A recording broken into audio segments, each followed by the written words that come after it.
But by default, Windows unfortunately assigns the wrong driver to a wing, so we need to manually update the driver.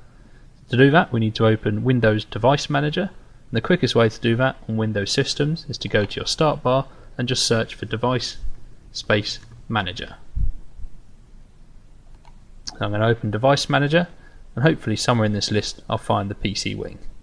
So in my example here, it might pop up as a PC wing somewhere as an unknown device. More than likely it's going to be as Universal Serial Bus Controller in the list here. Now mine for some reason has come up as a Universal Serial Converter. You might see it appear as a PC wing compact. Now I can prove that I'm looking at the right device if I unplug the PC wing from a computer.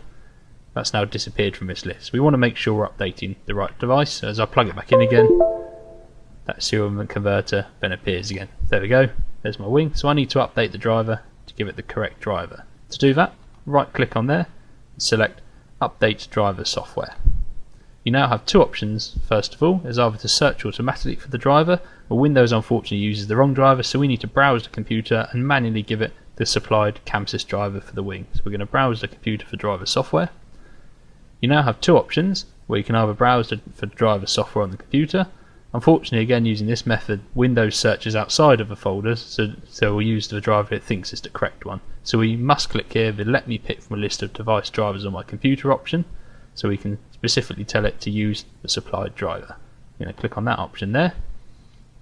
Now you might see here, you might not have this button on the bottom right. If you haven't got that for any reason, you might have a list here, or you will have a list here, where you need to select Universal Serial Bus Controllers in the list. You then hit next, and you'll see then Have Disk button on the screen here appear.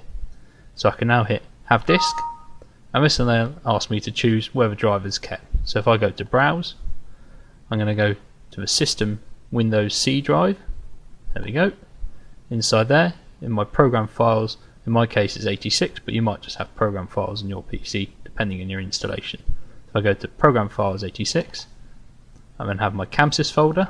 I'll go inside there. I'm going to go to Magic Q PC, Magic Q Wing drivers. Now because I've got the PC Wing Compact, I need the PC Wing Compact driver. If I had an older PC Wing or a mini wing, a dual DMX or one of our USB MIDI interfaces, you'd need to go into the FTDI folder.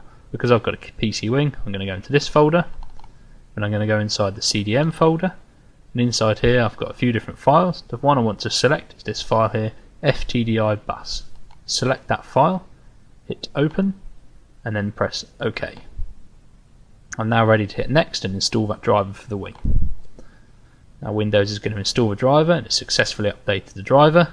Windows will call it a USB serial converter. Don't worry if it's not called a PC wing. USB serial converter is absolutely fine there. Close that. I've now installed the right driver, so I'm ready to launch Magic Q.